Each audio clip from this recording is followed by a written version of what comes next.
अभी तो भगवान की वाणी सुन के एक विचार सबको अपने अपने अंदर चलना चाहिए। क्या तुम अपने आचरण से संतुष्ट हो? जो शुरू से भगवान ने बात की आज कि जाहिर थींदन जात रहतमा रूहल चवे, कि जो ज्ञानी की पहचान है वो उसके आचरण से है। जैसे शादी करा रहा है, कोई यज्ञ करा रहा है, तो हम समझेंगे वो ब्राह्मण है। अगर किसके हाथ में तलवार देखेंगे तो समझेंगे क्षत्रिय है। बिजनेसमैन को देखेंगे तो समझ आएगा वैश्य है, और कचरा उठाएगा कोई तो समझ जाएंगे शूद्र है। तो कर्म से, रहनी से उनकी जात की पहचान हो रही है। एक बार अपने से भी ज़रूर सवाल करना, क्या तुम अपने आचरण से संतुष्ट है? तुम्हारा अंदर वाला गवाही देता है कि तुम्हारा जीवन एक ज्ञानवान पुरुष का जीवन है। दूसरों को तो बाद में देखना, दूसरे लोग क्या कहते हैं। पहले ये सवाल हर एक को अपने अंदर से करना चाहिए कि जैसा ज्ञानी का बोलने पर संयम, खाने पर संयम, चलने पर संयम, ऐसा तुम संयम महसूस करते अपने जीवन में? तुम्हें मालूम है तुम्हारे मन में चंचलता नहीं है, तुम जानते हैं तुम इंद्रियों के अधीन नहीं है।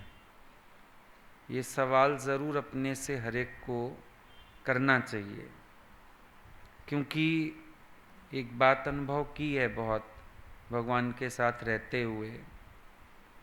सबका ज्ञान बहुत सुन लिया जाता है, समझ लिया जाता है, लेक्चर पावर भी अच्छा आ जाता है, लेकिन जो गुरु के अंदर असंतुष्टि रहती है वो सबके आचरण को लेके ही रहती है।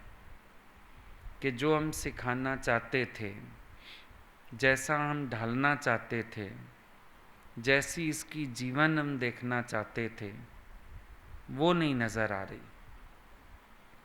गुरु की संतुष्टि इन बातों में तो है ही नहीं कि हम लेक्चर कितना अच्छा दे सकते हैं। गुरु की संतुष्टि इस बात में तो है ही नहीं कि हमने कितने शहरों में सत्संग बना लिया है। गुरु की संतुष्टि तो तुम्हारे आचरण में है। और जब हमारा आचरण गलत होता है, हम अपने साथ कईयों का आचरण गलत कर देते हैं। हम जब खुद नहीं स्टैंड करते हैं तो हम शायद किसी को कोई अच्छी बात सिखा समझा भी नहीं सकते। आचरण की इम्पोर्टेंस है। आज मेरे संग उठते हुए, बैठते हुए, रहते हुए किसी ने क्या सीखा, मैंने कौन सा विचार अगले को दिया, मैंने अगले के जीवन में कौन सी रोशनी की, या मुझे देख के किसी ने क्या समझा, ये एक इम्पॉर्टेंट फैक्टर है। और हम ज़्यादातर क्या करते हैं, ज्ञान से अपने को उतना ही साधते हैं जितना हमें कंफर्टेबल होता है। उसके बाद हम अपने को नहीं साधते, फिर हम वहीं रुक जाते हैं। इतना तो चलूँगा ज्ञान पर, इतना तो नहीं चलूँगा। या फिर कभी कभी हम अपने कर्मों में शायद अपने अज्ञान को पहचान ही नहीं पाते हैं कि भाई ये अज्ञान के कर्म है, ये अज्ञान की बात है। उसको हम बड़ा सहज ले लेते हैं, या ये कह के छोड़ देते हैं इसमें कोई हर्ष थोड़ी है। हर्ष तो तब समझ में आए जब तुम अपने आप को जांचो, विचारो, या अपनी कॉपी गुरु से चेक कराओ। अपने आप को तो नहीं समझ में आता। एक बात ध्यान रखना, बहुत गहन अंतर्मुखता से ही अपना अज्ञान समझ आता है, और समझ आने के बाद एक्सेप्ट होता है। जनरली अज्ञान समझ में नहीं आता, आ भी जाए एक्सेप्ट ही नहीं होता है कि ये मेरा अज्ञान है, ये मेरी भूल है, ये मेरे कर्म गलत हैं, ये स्वीकार ही नहीं करता अंदर वाला। वहीं बैठ जाता है, आई एम राइट तो आई एम राइट, मैं ठीक हूँ, मेरे को पता है मैं ठीक हूँ। ठीक ही तो नहीं हो। एक ज़बान किसी की खुलती है, वहाँ से भी उसके आचरण का पता चलता है, उसके ज्ञान का पता चलता है, कैसा शब्द बोलता है, कैसी बात बोलता है, किस लहजे से बोलता है, किन शब्दों का चुनाव करता है, पता चल जाता है। ज्ञानी माना सतर्क, ज्ञानी माना सावधान, लेकिन जो असावधान है वो ज्ञानवान नहीं हो सकता है। ये बात हमेशा ध्यान में रखनी है। किसी भी परिस्थिति में अगर आप सावधानी खो देते हो, इसका मतलब आप ज्ञानवान नहीं हो। एक बैलेंस हर परिस्थिति में बना रहे, ज्ञान तो उसी को कहते हैं। हालत कैसी है इसकी बात मत करो, तुम्हारा जीवन कैसा है या उस हालत के प्रति तुम्हारी प्रतिक्रिया कैसी है, यहाँ से पता चलेगा तुम्हारा क्या अनुभव, क्या ज्ञान। गुरु के सामने भी हर कोई पोजिंग कर सकता है, लेकिन गुरु के सिवाय जब 1 मिनट भी हो, वहाँ देखो क्या तुम्हारी रहनी है, वहाँ देखो क्या तुम्हारी सोच है। क्योंकि जो गुरु के सामने और पीछे और, उसने भी गुरु को जाना नहीं है। अंग संग तो नहीं जानता, उनको एक शरीर में ही जानता है, और वो उनके सामने पोजिंग कर लेता है। अदरवाइज उसका मन उसको चलाता रहता है। पूरा समय जो मन ने कहा वही किया। मन ने कहा हंसो हंस दिए, मन ने कहा रो रो लिए, मन ने कहा सो जाओ सो गए, मन ने कहा खा लो खा लिया, मन ने कहा पी ले पी लिया। मन ही तो चला रहा है तुम्हें। कौन चला रहा है? विचार करके देखो, एक दुख में, बीमारी में भी तुमको मन चलाता है। अनुभव किया कभी? डॉक्टर की मना है, कहोगे नहीं खा लेता हूँ, मेरा मन कर रहा है, मैं खा लेता हूँ। अच्छा 2 चम्मच दे दो मेरे को। कौन चला रहा है? मन चला रहा है। बुखार है पर मन कहेगा नहीं नहीं, अब दवाई खाओ, एंटीबायोटिक्स खाओ, घबराहट तो होती है, पसीने भी आते, चला दो ऐसी थोड़ी देर। क्यों? शरीर को आदत ही नहीं है, सहने की तो इसको आदत है ही नहीं। इतना सुखों में ढाल रखा है इसको कि थोड़ा सा भी विपरीत होता है तो हलचल हो जाती है। बुखार है पर ठंडा पानी पियोगे, क्यों?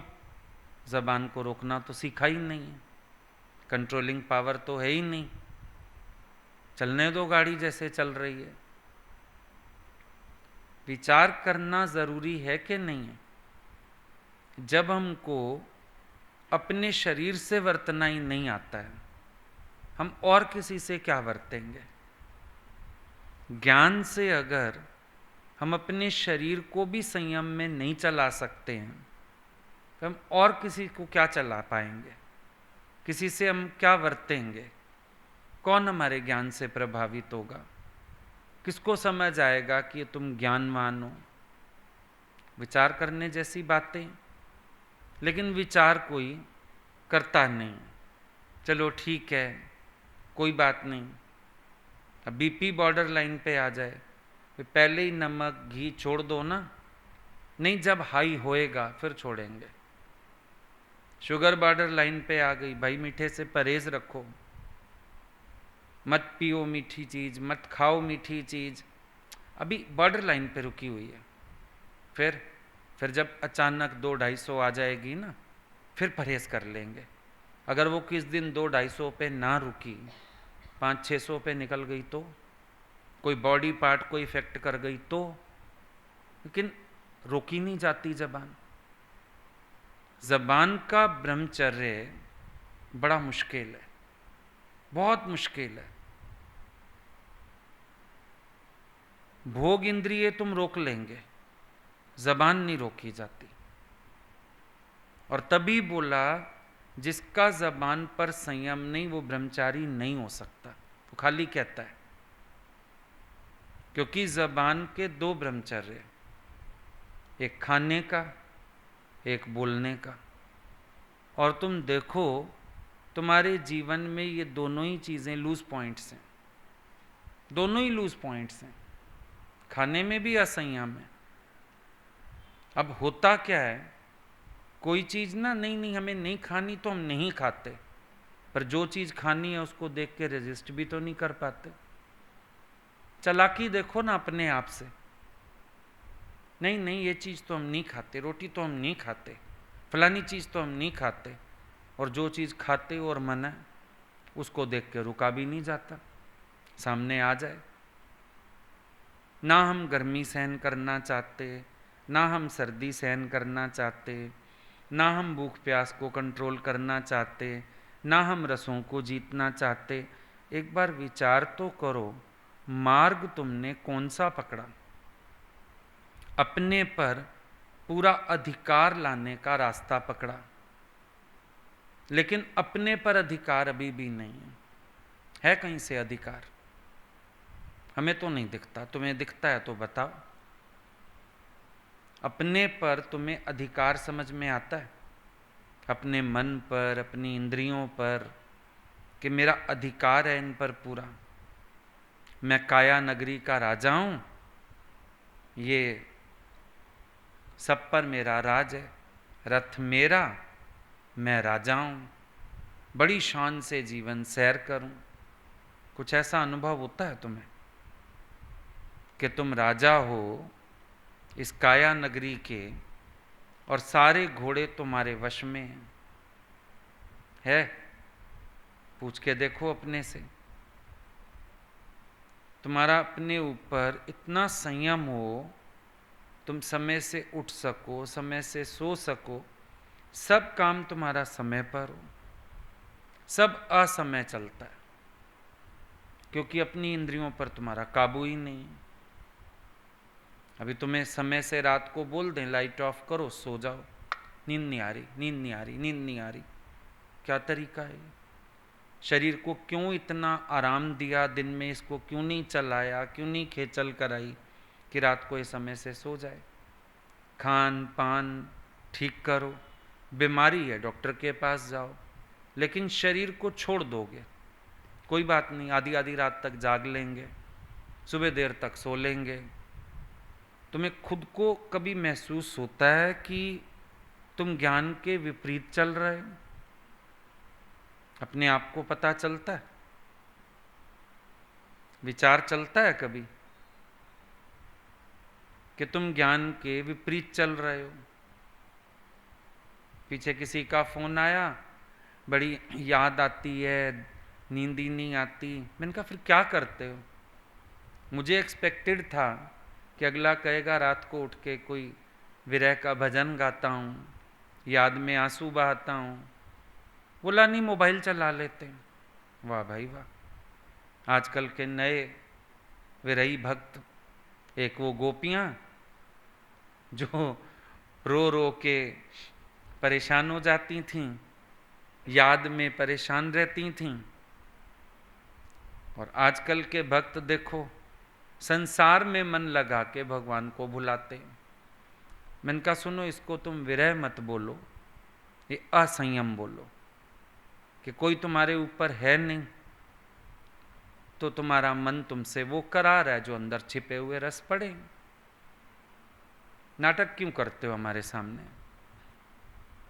हमें क्यों दिखाते हो कि तुम बड़े विरह से पीड़ित हो, बड़ा तुम्हारा मन नहीं लग रहा? मन नहीं लग रहा तो एक बच्चे को देखो, अगर वो माँ से बिछुड़ जाए, दादी के पास ही छोड़ दो, दादी 1000 यत्न करती है, दूध की बाटल देगी, सुलाने की कोशिश करेगी, खिलौने देगी, पैसे दे के कहेगी चीज ले आ, वो माँ के सिवाय राजी होगा ही नहीं। भगत तो भगवान के सिवाय राजी होगा ही नहीं। भगत कैसा? जिसके पास भगवान के अलावा भी हैं चीजें दिल लगाने के लिए। अब दिल तो लगाना ही है, तो इसका मतलब उस विरह में भी भगवान जो बरकत देना चाहता था, फटी झोली से निकल ही गई होगी, समेटी कहाँ गई होगी? तार जो टूटी हुई थी।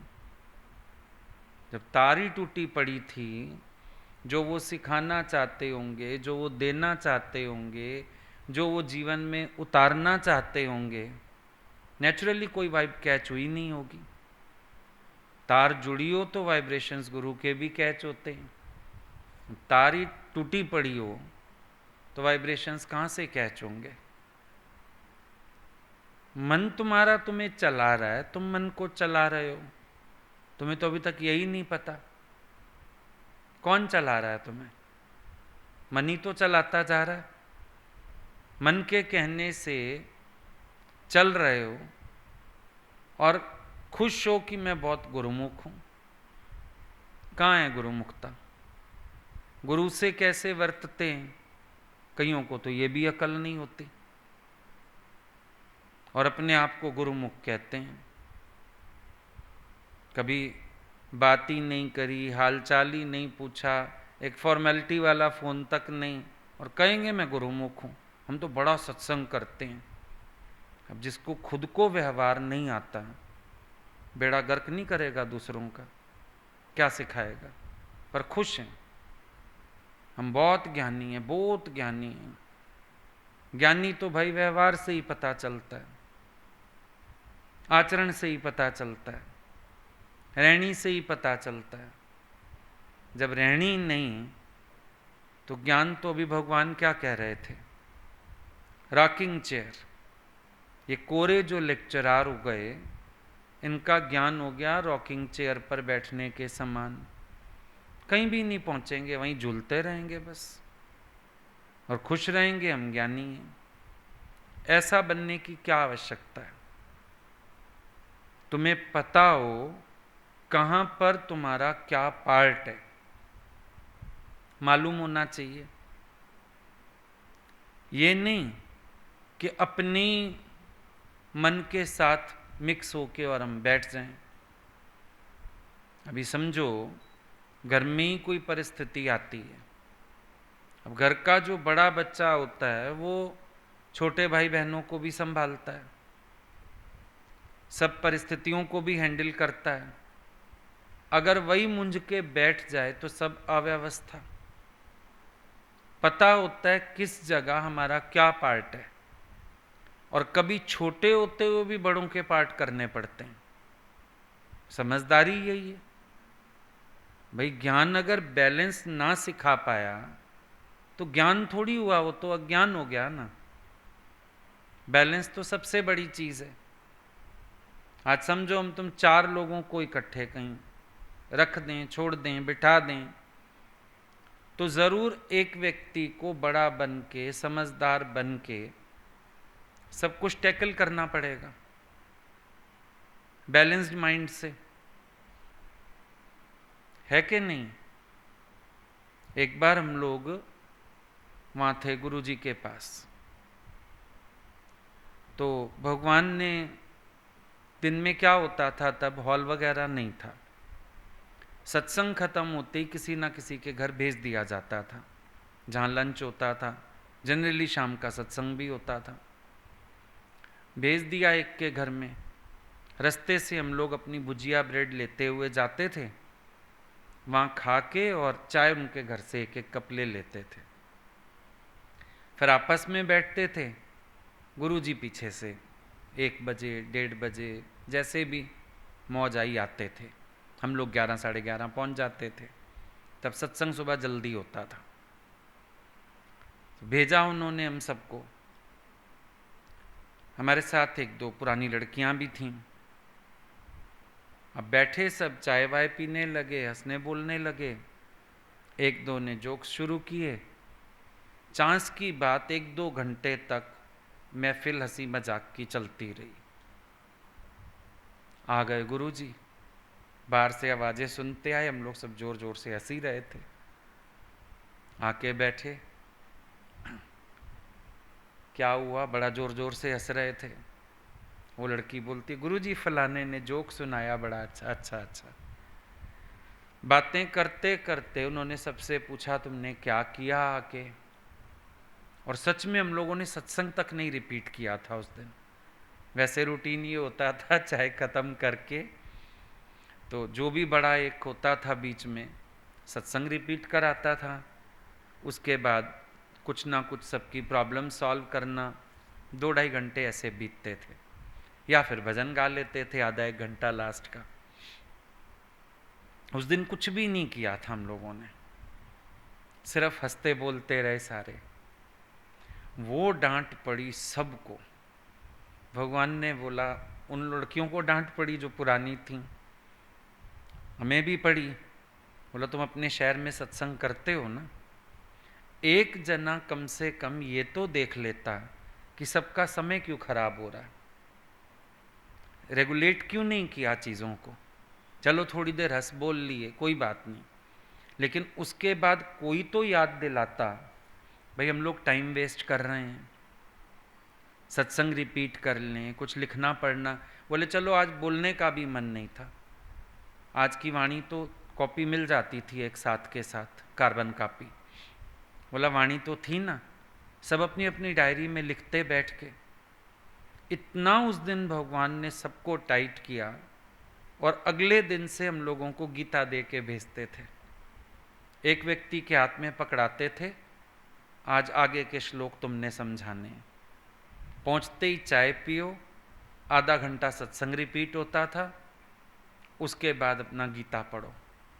शायद मेरे पास अभी भी लिखे हुए होंगे पॉइंट्स, पर हम लोग सब गीता सुनते थे, समझते थे और पॉइंट्स नोट करते थे। फिर आके भगवान पूछते थे कौन कौन सा श्लोक चला और क्या क्या समझ में आया, बताओ हमको। और सब पॉइंट्स बताते थे। भगवान ये हमने नोट किए पॉइंट्स, आज समझा हुआ तो हमने भी था ये श्लोक, पर इन्होंने बताया ये 2-4 पॉइंट्स बहुत अच्छे लगे, ये वाला एंगल अच्छा लगा इनका। हर एक अपने वे से तो समझाएगा श्लोक को। एकदम स्ट्रिक्ट रूटीन हो गया फिर कि अगर तुम हो बैठे हो तो तुम्हारा फर्ज बनता है हर चीज़ को रेगुलेट करो। बोलते थे आए तुम ज़रूर 5-7 मिनट सबको रिलैक्स होने को दो, वॉशरूम जाने को दो, नाश्ते की व्यवस्था करवाओ। पहुँचे हो तुम, 2 लड़कियाँ किचन में पहुँचो, इनको प्लेटें दे दो, अपना ब्रेड भुजिया लगाएं खाएं, 2 जने चाय बना दो, चाय हो गई फटाफट उनके बर्तन करके रखो, पूछ लो किचन में लंच के लिए हेल्प चाहिए, एक आध वहाँ जाओ, और कोई जना बैठ के, मतलब पूरी व्यवस्था। ये नहीं कि छोड़ दिया, ठीक है आज मेरा तो मन नहीं है, मेरा तो आज मूड ठीक नहीं है, मैं तो साथ नहीं जा पाया, बस छोड़ दिया। फिर तो तुम्हें पता होना चाहिए सब कुछ रेगुलर कैसे चले, सब कुछ एकदम सही कैसे हो। अभी तुम लोग देखते हो, चाहे हालत कोई भी हो, नियम छूटे सत्संग के, खाने के, सब चीज़ रेगुलर चली। बल्कि अगर कोई आ रहा था वो हमारे नियम में चल रहा था। अगर कोई आया भी, चलो नॉन सत्संगी भी कोई आया, फ़ोन भी आ जाता था, हम बोलते इतने से इतने तक तो हमारा सत्संग है, आप आएँ तो बहुत अच्छा लगेगा, सत्संग सुनिए आके, और तो हमारे पास कोई बात ही नहीं। चलो जिसको आना है बैठ गया आके, हमारे नियम से चले ना अगले। हमें जब खाना है तो तुम भी खाओ, नहीं तो हरिओम। तो जब तुम देखते हो तो क्या तुम्हें अपने जीवन में लैकिंग नहीं समझ में आती? सिर्फ ज्ञान को बोल लेना काफ़ी है। हम बैठ गए गद्दी पे चढ़ के, हम ज्ञान बहुत अच्छा बोलते हैं, और बातों में दिमाग नहीं चलाना चाहिए, और चीज़ों में समझदारी नहीं करनी चाहिए। मालूम होना चाहिए ना कि हम कैसे तरीके से सब काम को करें, सब कुछ चले, सब कुछ एज इट इज चले।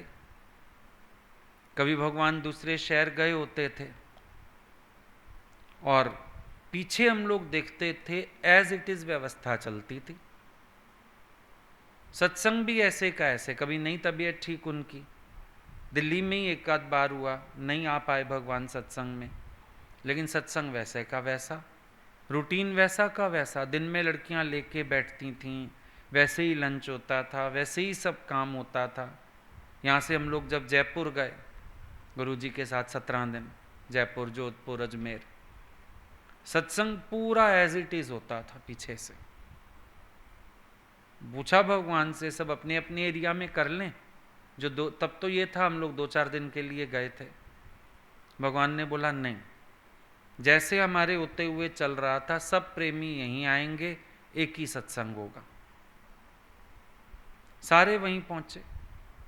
एक एरिया में खाली किसी ने बदमाशी की कि वहाँ तो 10-11 बजे होता है, प्रेमियों को बोला सबके जाने की ज़रूरत नहीं, हमारी तो मजबूरी है, हम चले जाएंगे, सवेरे 6 बजे का सत्संग रख लेते हैं, तुम सब सुन लिया करो।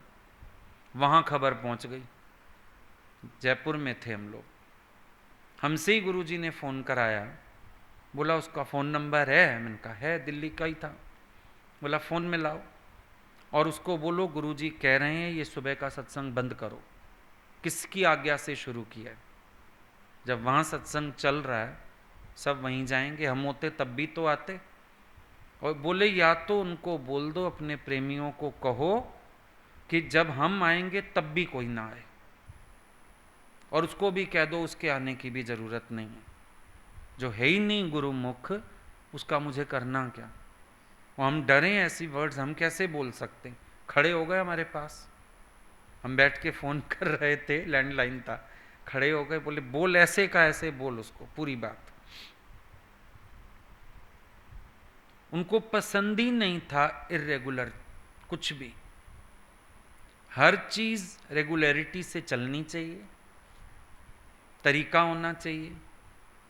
तुम कहाँ भी बैठे हैं, तुम्हें पता होना चाहिए कि सुव्यवस्था किसको कहते हैं। एक चलेगा, व्यवस्था करेगा, सारे चलेंगे ना, कहने लायक भी होगा किसी को। अभी समझो एक व्यक्ति ने चप्पल ठीक से रैक में रखी सत्संग में आके, क्या होगा? पीछे वाले अपने आप सब रैक में रखेंगे, और अगर कोई छोड़ के जा रहा होगा वो झट बोलेगा नहीं आप भी रैक में रखें ना चप्पल, कहने लायक भी होगा। वैसे देख के भी कोई सीखेगा। हमने क्या किया? अपने से पूछें हमारी रहनी क्या है। हमसे पूछते रहेंगे, आप लिखते रहते हैं, आप फलानी जगह गए थे वहाँ भी आप लिख रहे थे, हाँ तुम नहीं, हमने तो कुछ नहीं किया। क्यों? तुम्हारे पास उल्टा समय था, तुम ज़्यादा मेहनत करते। तुम्हारे पास समय था, तुम ज़्यादा मनन चिंतन करते। तुम्हारे पास समय था, तुम स्वाध्याय बढ़ाते अपना। पूरे दिन में तुम्हें भी तो पता हो कि मेरी रहनी, मेरी कहनी, मेरी सहनी, मेरी बहनी ज्ञान से मैच खा रही है, तुम्हें भी तो पता हो। हम लोग सोचते रहते अरे रूटीन थोड़ा मिस हो गया, 2-4 दिन बीच में लिखना पढ़ना छूट गया, चिट्ठियाँ छूट गईं, ऐसा हो गया। पर कि तुम्हारे मुंह से तो हम नहीं सुनते कभी कि तुम मिस कर रहे हो इन चीज़ों को, कभी नहीं सुनते कि तुम्हें अंदर हलचल हो रही हो कि हमारा रूटीन खराब हो गया, हमारा हिसाब गड़बड़ा रहा है, हम बैलेंस करें इन चीज़ों को। अगर कोई बीमारी में मोबाइल यूज़ कर सकता है 2-2 घंटे, 3-3 घंटे, तो डायरी क्यों नहीं पढ़ सकता? भजन क्यों नहीं सुन सकता? वाणी क्यों नहीं पढ़ सकता बैठ के? है नहीं सोचने वाली बात। इसका मतलब हम अपने को खुद ही तो ढील देते हैं। क्या आदर्श है तुम्हारा किसी के आगे? कि तुम कहीं बैठे हो, तुम्हारा क्या आदर्श है कि तुम्हें देख के कोई सीख ले और वो भी अपने आप को साधने में लग जाए। एक आचरण ही तो प्रभाव डालेगा, और आचरण के नाम पे जीरो हो जाते। सुन ली बातें, दादाजी उल्टे लेट के डायरी लिखते थे, वो भी 80 साल की उम्र में। सुना है ना? किया क्या? अभी तो 80 साल के भी नहीं हो। दादा की तरह सुबह से रात तक दौड़ते भागते भी नहीं हो। उसके बावजूद भी आलस्य तुम्हारा परम मित्र है। उसके बावजूद भी तुम्हारी रहनी किसी के लिए आदर्श नहीं है। बड़ी निराशा वाली स्थिति है कि बैठ गए, डिवोट हो गए, लेकिन हम अपने पे अधिकार ही नहीं प्राप्त कर पाए। क्या जीवन है? सारा समय तो मन के अनुसार चलते हो। अगर तुम्हें कोई पूछ ले, मन कर रहा था, बहुत सारे काम मन कर रहा था, अभी खाना खाया, थोड़ी देर बाद मन कर रहा था कोल्ड ड्रिंक पिए, रात को खाना खाया, मन कर रहा था आज दूध पिए, मन कर रहा था, पेट मांग रहा था, तुम्हें पता ही नहीं डिफरेंस। मन कह रहा था, फिर पेट तो दुखी हुआ। मन कह रहा था, पेट तो बल्कि दुखी हुआ। पेट बेचारा तो परेशान हो गया, कभी इसको एसिड हो गया, कभी गैस हो गई, कभी वॉकिंग करो तो कभी इनो पियो, मुश्किल हो गई, क्योंकि मन कह रहा था। पता चलता है मन कह रहा है या आवश्यकता है। भगवान कहते थे हवन कुंड है, जब तक हवन चलता है लकड़ियां डालते हैं, बाद में बची लकड़ियां भी समेट रखते हैं। कोई नहीं कहता अगर लकड़ी की लोडेड बच गई है डाल छोड़ो हवन कुंड में। डालते नहीं? डालते ना। मुर्दे की जितनी लकड़ी तो लवाई हुई हो वो सारी लगानी पड़ती है, हवन कुंड में नहीं लगाते। हवन कुंड में जितनी बच जाती हैं समेट के रख छोड़ते हैं, मुर्दे वाली समेट के नहीं लाते। भाई वो अंदाजा बता देते, 40 मन तुलवा लो, 50 मन, ऐसे तुलती हैं लकड़ी, फिर तौल के ले आते रेडी भर के, तो वो सारी लगा देते हैं। और सारे लगाते हैं मिलकर, रिश्तेदार भी लगाते हैं, मसाणी भी लगाता है, वो सारी लकड़ियां यूज होंगी। पर हवन कुंड में नहीं। हवन कुंड में आवश्यकता अनुसार, बोलते थे जो आवश्यकता अनुसार शरीर की क्रिया करता है वो यज्ञ सहत जीता है, और जो आवश्यकता के सिवाय क्रिया करता है वो मुर्दे की तरह जलता है। जीना हवन होना चाहिए तुम्हारा, कि तुम्हें मालूम हो अपनी हर क्रिया के विषय में। तुम्हें मालूम ही नहीं, चल रहा है बस काम, कैसा भी चल रहा है। अब रात को सोए देर से, सुबह उठे देर से, कोई बात नहीं, फिर मन कुड़कुड़ और करेगा अगर कोई टोक दे, कह दे, भाई यहाँ तो देखते ही नहीं है, इमोशंस ही नहीं है एक दूसरे के लिए। इमोशंस तो तब होते हैं जब कोई कभी कभी बीमार होता है। जब किसी का रोज का काम होगा तो उसके लिए कौन से वो रखेगा सिंपैथी भी। कोई सचमुच बीमार होता है, ज़्यादा बीमार होता है, वैसे अपना एक्टिव रहता है, तो उसके लिए सिंपैथी भी होती है।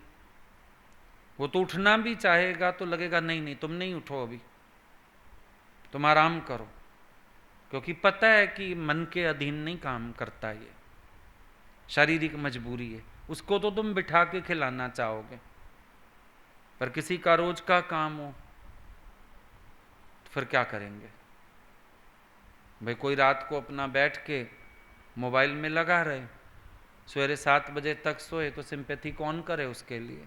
तो गुस्सा आएगा उस पर। तो भैया समय से सोना नहीं, समय से उठना नहीं, रोज का काम है। दादाजी तो दवा बाद में लेके देते थे। कोई बीमार होता था पहले पूछते थे बीमार हुआ क्यों। वो तो कहते थे तुम पैदा हुए हो यही तुम्हारा दोष है, तुम बीमार हुए हो ये भी तुम्हारा दोष है, तुम मरते हो ये भी तुम्हारा दोष है। दादा पैदा होना हमारा दोष कैसे, मैं पिछले जन्म मुक्त क्यों ना हुआ, पैदा हुआ। बीमार होना हमारे कैसे दोष है, प्रारब्ध की बीमारी तो बहुत कम है, तुम्हारी रहनी के दोष हैं, तुम्हारा लाइफस्टाइल गलत है, तुम्हारे जीवन में पैदल नहीं है, परहेज नहीं है, नियम नहीं है, संयम नहीं है। मरना कैसे दोष है, बोला आत्म निश्चय नहीं किया तो कहते हो मरता हूं, मरेगा तो फिर जन्मेगा, तो मरना भी दोष है तुम्हारा। तो बात तो सच है ना। तुम्हारा अपने प्रति सिंपैथी नहीं है, तुम्हें है। सब खुश रहते हैं, दवा खा लो चलो। अरे भाई दवा भी क्यों खानी पड़े हमें, ये भी तो रहनी का हिस्सा है एक। दवाई क्यों खानी पड़े, थोड़ी थोड़ी बात में ना दवाई दे दो, दवाई दे दो। इतना परहेज में चलो, कंट्रोल में चलो, शरीर को हिलना डुलना सिखाओ कि तुम्हें दवा की जरूरत ना पड़े। चलो दवाइयां भी घर में फ्री रखी हैं, डॉक्टर के पास जाना पड़े, पैसा लगे तो डर लगता है। एक होता है घर में पड़ी हैं, चलो किसी को होम्योपैथी की नॉलेज है, किसी को एलोपैथी की नॉलेज है, नहीं तो कोई आता है जानकार डॉक्टर बेचारा पुड़िया बना के रख जाता है, लिस्ट बना देता है, ये दवाई इस चीज़ के लिए, ये दवाई इस चीज़ के लिए। अपना लापरवाही से चलो, जब मन करे गोली फाँक लो, इस चीज़ की गोली ये पड़ी तो है चलो खा ली, इस चीज़ की गोली पड़ी तो है चलो खा ली। गोली इसलिए रखी है, इसका नाम गोली क्यों पड़ा पता है तुम्हें? एक गोली जो पिस्टल से मारी जाती है वो भी मारती है, ये स्लो पॉइजन है, इतना ही फर्क है। हर पेन किलर अपने आप में स्लो पॉइजन है, और खाते हो महीना डेढ़ उसका असर रहता है बॉडी में, शरीर के पार्ट्स खराब होते हैं, हम बड़े खुश होते हैं। रखी हुई है गोली, खा ली, फांक ली, फटाफट खाओ। खाने में तो पता नहीं लगता, निगल जाओ गोली, वो अंदर फिर पेट को पता चलता है, फिर तरह तरह की गंदी गंदी बीमारियां पैदा होती हैं। फिर आंतें सड़ेंगी तो कुछ तो होएगा ना। फिर किसी को यूरिन में ब्लड आता है, किसी को स्टूल में आता है, इतनी गंदी गंदी बीमारियां हो जाती हैं, सड़ रही हैं आंतें अंदर।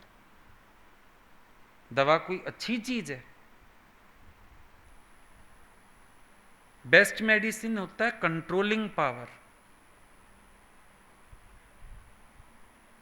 सब लोग जो गुरुओं के पास रहते थे, कोई गुरु लोग आश्रम में एक डॉक्टर रखते थे, सब मेहनत करके ठीक रहते थे, वर्जिश करके ठीक रहते थे, पसीना निकले कुछ होए। अभी तो एसी के बिना गुजारे नहीं, जरा सी गर्मी नहीं सहन होती, बाहर गर्मी से आए आते ही ठंडे ठंडे 2-3 गिलास उतार दो अंदर पानी के, कंट्रोलिंग ही नहीं है। अरे 5 मिनट सब्र करो।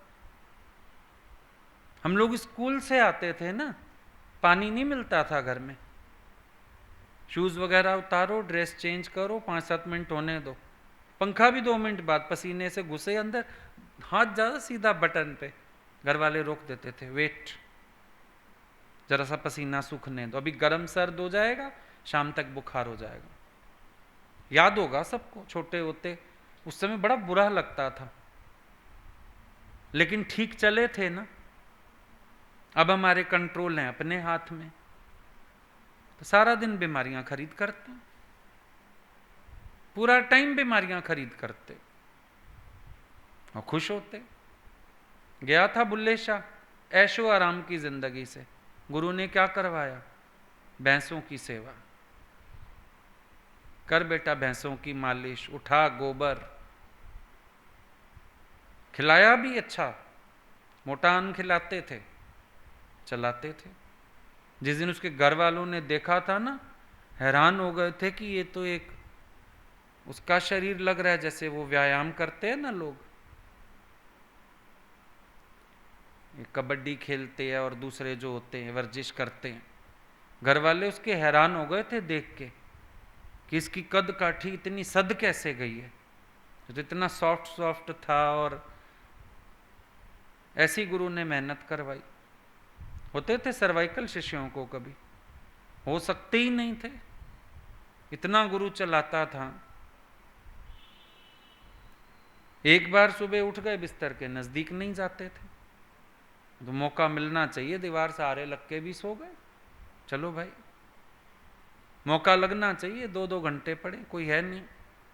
उनका तो दरवाजा बंद है ना, लेट गए होंगे, लाइट देखा लाइट जल रही है, लाइट बंद है अंदर, चल आजा हम भी सोएं, चलो गए। उन्होंने जितनी मेहनत की वो तो नहीं किसी ने कंपेयर की। पूरा दिन बात की, उसके बाद चिट्ठियां लिखी, सत्संग किया, वो तो नहीं नजर आया। ये देख लिया और लेट गए तो हम भी लेट गए।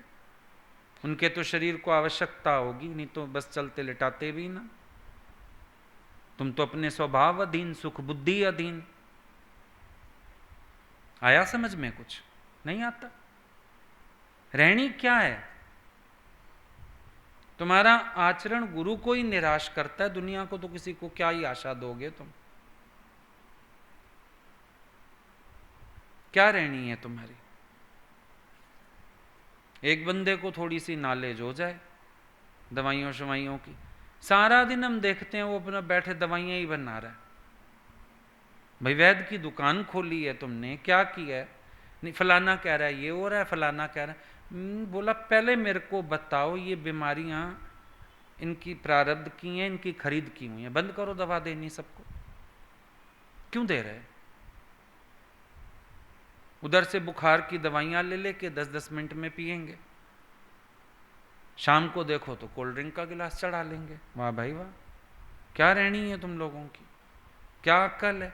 तुम्हारी वजह से एक व्यक्ति पूरा समय अपना ज्ञान ध्यान छोड़ के तुम्हारे चक्कर में लगा हुआ है, तुम्हें यह भी नहीं शर्म आती? जबरदस्ती की जो सेवा ले रहे हो किसी की, तुम्हें शर्म आनी चाहिए ना। और ये होना चाहिए मैं जल्दी अपने को स्वस्थ करूं, आराम करके परहेज करके जल्दी ठीक करूं, कल नौबत ना आए कि फिर मेरी कोई तीमारदारी करे। और नहीं करेगा कोई तीमारदारी तो भी नाराज हो जाओगे, मेरी तीमारदारी नहीं की। अब कोई लिमिट में ही तो करेगा ना। अब तुम सो गए, अब वो तुम्हारे भी हाथ पैर दबाए, तुम्हारे वाला काम भी तो पड़ा हुआ है, सेवा अगले ने तो वो भी करनी है, फिर तुम्हें दवा दारू भी देनी है, कितना काम बढ़ गया।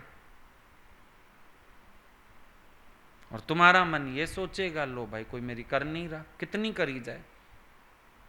और कभी साल में एक आध बार बीमार हो, चलो शौक से कोई करे भी, पूरा साल ही तुम ऐसे करो और फिर नजर आए कि इनकी रहती गलत है, दवाई के साथ परहेज नहीं है, तरीका नहीं है, आराम नहीं है। हमको बोलेंगे हम आराम करने जा रहे हैं, ऑन करके देखो तो ऑनलाइन है। मैंने सीखा पता करना कि कैसे ऑनलाइन दिखता है मोबाइल में। हमको आराम कर रहे हैं, सो रहे हैं, तबीयत खराब है, लेटे हुए हैं, देख के आओ लेटे हुए क्या कर रहे हैं। पता तो ये चलना चाहिए ना, लेटा हुआ समाधि में चला जाए। लेटा ही है, आंख बंद करके अपनी गुरु से तार जोड़ के पड़ा रहे 6 घंटे 8 घंटे, अंतर्मुख हो जाए, चला जाए समाधि में। ये मोबाइल तो सच में बंद होना चाहिए, होना ही नहीं चाहिए किसी के पास। दुश्मन है ये सबसे बड़ा, और इतनी बैरमुखता किसी को समझ में ही नहीं आती। तुम दो लोगों को बिठा दो ना, मेरे सामने बैठे भी मोबाइल चला, अरे भाई तुमको शर्म नहीं आ रही? बाहर निकलो या तो यहां से। मेरे कमरे में बैठ के तुम मोबाइल से क्यों खेल रहे हो? आदत है, जहां मौका मिल जाए। कई बार हम फोन मिलाते हैं ना घर से, फलाना कहाँ है, ये आपके उधर बाहर चेयर पे, बस साइड से देख के, मोबाइल है उसके हाथ में, हाँ खेल रहा है कुछ, हाँ बोलते ठीक है तू आ जा ऊपर, बस मेरे को पता करना था जो कर लिया। मतलब खाली बैठे हैं, आईज की एनर्जी भी लग रही है, माइंड की एनर्जी भी लग रही है, टाइम भी वेस्ट हो रहा है। साधना में नहीं लगेगा वो टाइम, इन कामों में लगेगा। है संयम है तुम्हारा अपने ऊपर, है संयम। मोबाइल किस लिए? बात करने के लिए। कितनी बात? शॉर्ट की बात, बहुत शॉर्ट में। लेकिन सारा दिन मोबाइल हाथ में, खाली हुए तो वो पता नहीं क्या, नहीं देखते क्या होंगे, पता नहीं यूट्यूब खोलते होंगे, पता नहीं कुछ ऐसा, दुनिया भर की नॉलेज तभी रहती होगी। ये चल रहे हो अंगूठा, पता नहीं क्या देखते रहते सारा दिन, बदलता है उसमें सामान, पता नहीं क्या होता है, नया नया आता होगा या तो रोज, चलता ही जा रहा है। कोई बैठा हो, अजीब ही हो गया आजकल तो, ट्रेन में चले जाओ, बस में चले जाओ, गाड़ी में, सब वो मोबाइल पे उंगली चल ही चल रही है। माला पे चल जाती इतनी तो बेड़ा ही पार हो जाता। न बिना चलाए भी ऐसे पकड़ लो, योग मुद्राएं हैं, ये भी बहुत ठीक करती हैं, शरीर को भी ठीक करती हैं, मन को भी बैलेंस करती हैं। योग मुद्राएं हैं ना ऐसी ऐसी, ऐसे वाली ऐसे वाली, संत जो बैठते थे, इन योग मुद्राओं के अर्थ है। तभी माला ऐसे जपी जाती है कि वो स्पर्श उंगली का भी होता रहे अंगूठे से, तो वो भी पावर आएगी, योग जुड़ता है। लेकिन मोबाइल के वाइब्रेशन अंदर जाके कैंसर करेंगे, गंदे हैं वो वाइब्रेशंस, अच्छे थोड़ा है। जेब में डाले रखेंगे, कोई छाती में लगाए रखता है, कोई पैंट की जेब में डाले रखता है, हार्ट डैमेज हो जाएगा। अपने से ये पूछो, जिज्ञासु को इन सब चीजों की क्या जरूरत है? तुम्हारा मन अपने में नहीं लगता होगा ना, तभी तो बाहर साधन ढूंढते हो मन लगाने के। तुम 5 मिनट भी अकेले नहीं बैठ सकते ना मोबाइल के बिना। अभी आजकल लोग क्वारंटाइन कर रहे हैं ना, आज मुझे बताया सुबह किसी ने, बोला वहां पर 14 दिन मोबाइल साथ ले जा सकते हैं, एक मोबाइल ही तो सहारा है वहां पर। चलो, अब आपस में बोलने मिलने नहीं देते होंगे शायद, वहां कर्टन लगा रखे हैं। अब अकेला अकेला बंदा तो पागल हो जाए 14 दिन। जिसके पास मोबाइल नहीं वो रोता है, मैं क्या करूं, सोचता है शायद काश मोबाइल चलाना आता होता, मैं भी ले जाता। मोबाइल और चार्जर अलाउ कर दिया उन्होंने भी कि खेलता बैठा रहा, मोबाइल पे पड़ा रहा, लेकिन 14 दिन यहाँ। याद आता है गुरु हम लोगों को अभ्यास कराते थे कि तुम्हारे पास भजन सुनने की भी सुविधा ना हो। एक बार तबीयत खराब हुई, बहुत बीमार हुआ था मैं, भगवान बोलते थे अच्छा कैसेट भी नहीं सुनी जाती थी, भजन भी नहीं सुने जाते थे, पता ही नहीं चलता था, बेहोशी आ जाती थी। भगवान बोलते थे जरूरत क्या है, पहले तो आदत डाली, बीमार हो किसी प्रेमी को मत बुलाओ, अपने ज्ञान में मन रखो, लिखो पढ़ो, नहीं हो तो कैसेट सुन लो, भजन सुन लो। वो भी हालत नहीं थी। भगवान फ़ोन पे पूछा उन्होंने, रोज़ ही आता था फ़ोन, बताया भाई बहुत दिक्कत आ रही है। बोले दिक्कत की क्या बात है, साधन रहता है ब्रह्म, साधन रहत पाए। बोला उल्टा सारे साधन बंद कर दे, अब फिर मुझे बताना मन कहाँ जाता है। अपने से अपने में मन लगाना शुरू करो। प्रैक्टिस कराई थी बहुत, 1-1.5 महीने तक, और रोज पूछते थे क्या फील किया, क्या फील किया, बोरियत तो नहीं महसूस हुई, भटकन तो नहीं आई अंदर? ऐसे तो नहीं लगा कोई बात करे बैठ के? ऐसा तो नहीं लगा दिन लंबा हो गया? ऐसे ऐसे सवाल पूछते थे। बोला तुम्हें अपने साथ बैठना आना चाहिए ना, कुछ ना करने का अभ्यास और क्या है। स्वामी राम तीरथ से पूछा सारा दिन क्या करते? तुम सबको आता होगा, मेरे से ज़्यादा ही याद रहता होगा, सुना भी देते होगे। स्वामी राम तीरथ से पूछा सारा दिन क्या करते हो? कुछ ना करने का अभ्यास करता हूं। तुमने कभी करी? 1 घंटा भी प्रैक्टिस की है कुछ ना करने की?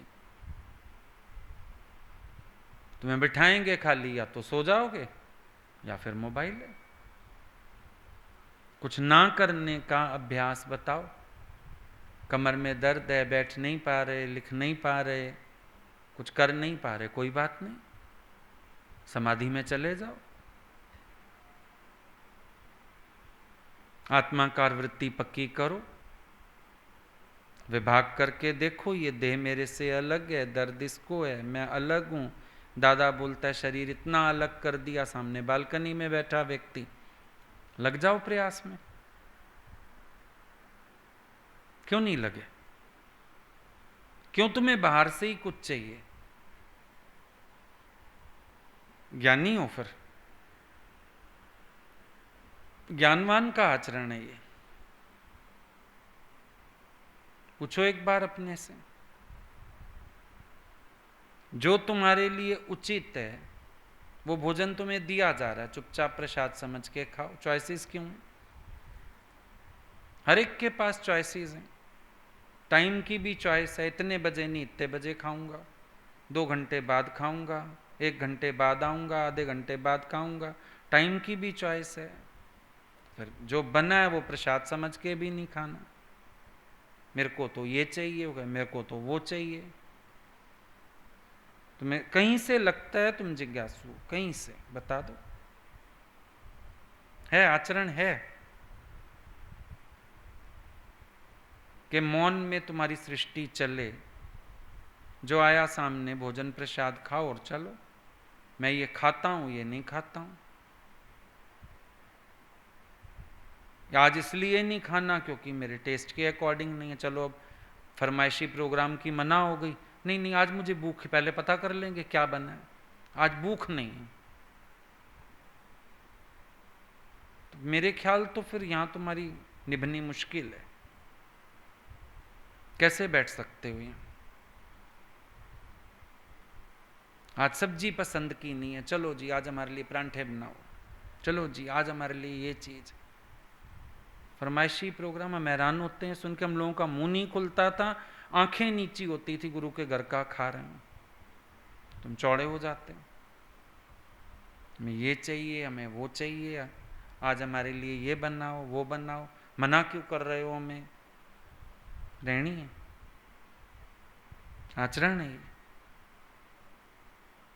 तुम अपने को यहां बैठने के योग्य समझ पा रहे हो? मैंने तो पहले कहा, जितना आज भगवान ने जोश किया, एक बार तुम अपने आप से पूछो, तुम अपनी रहनी से संतुष्ट हो? अपने आचरण से संतुष्ट हो? अपने बोलचाल से, अपने व्यवहार से, अपनी साधना से संतुष्ट हो? अपने ज्ञान के अभ्यास से संतुष्ट हो? एक बार अपने से पूछ लो। तुम्हें पता होना चाहिए तुम्हारा जीवन क्या है। अपने कर्मों की अनदेखी मत करो ज्ञान की आड़ में। कर्तव्य कर्म ज्ञानी से भी निभते हैं जब तक शरीर धारण किया है। पता तो होता था गुरु के प्रति क्या कर्तव्य है, पता तो होता था घर में बैठे हैं शरीर का क्या, भले मेरा कोई कर्तव्य नहीं है, लेकिन जो एक बेसिक चीजें हैं वो ज्ञान की आड़ में इग्नोर भी नहीं की जाती। सीधी बात तो ये। आज हो जाता है घर में ही दुख सुख हो, क्या तुम नहीं पूछते एक दूसरे से? अभी बीवी का कोई मर जाएगा तो गाड़ी उठा के दौड़ेंगे, हम 4 दिन ना उधर ही रहेंगे। मेरी बीवी का मामा मर गया, चाचा मर गया, वहां पता चलता है कर्तव्य कर्म। और जहां से हम कर्तव्य कर्म से भागते हैं, वहां हम ज्ञान के लेबल लगा लेते हैं। या तो अपने अज्ञान की पहचान नहीं है, रहने की अकल तो है नहीं, क्योंकि वो गुरु के संग रह के आती है। तो ज्ञान का दिखावा करने से थोड़ी काम बनता है। वो तो बोला ना, कर दिखावा भक्ति का तो ओढ़े चादर उजलिया। अंतर मत साफ किया ना बाहर मांझी घाघरिया। एक लड़की घर में काम ही ना करे, ज्ञान सुन लिया, कहती है मेरा कोई कर्तव्य कर्म शेष नहीं है। भगवान ने बोला फिर खाना शेष है, बंद कर दे। वो भी खा तो रही हो तीनों टाइम, उसी घर में खा रही हो, तो उसी घर में सेवा करने के समय तेरा कोई कर्तव्य कर्म शेष नहीं। ऐसे ज्ञान की आड़ में बेवकूफ बन जाते हैं। कोई घर में बीमार हो, दुखी सुखी हो, कहती थी नहीं गुरु ने कहा शरीर की बात नहीं करो। उसकी माँ भी आती थी, गुरुजी ने बोला उसकी माँ को, ये बीमार हो ना, एक चाय का कप मत बना के दियो, शरीर की बात तो करनी ही नहीं है, और बताने भी आए तो इसको जवाब दे देना शरीर की बात नहीं करनी। वो बोली मेरे पीछे ही पड़ जाएगी। तो भगवान ने बोला फिर ये ज्ञान की आड़ में तुम लोग अपने कर्तव्य कर्मों से कैसे भाग सकते हो?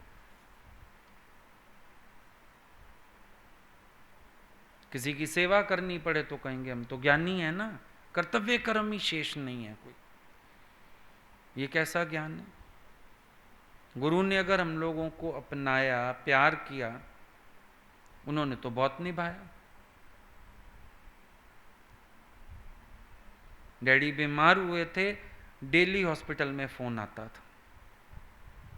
6 महीने मेरी तबीयत ठीक नहीं थी, ऑलमोस्ट रोज फोन आता था। बात करो बात करो, पता होता था अभी उनका फोन आएगा। उन्होंने तो कभी नहीं कहा मेरा कर्तव्य कर्म नहीं।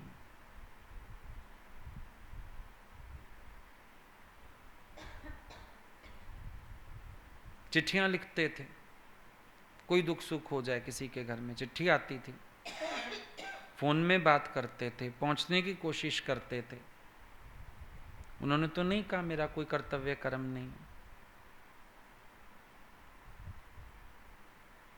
एक बार एक लड़की वहां थी, उसको वॉमिटिंग हो गई, बीमार हो गई थी, कोई था नहीं, गुरुजी ने वो भी साफ की उसकी।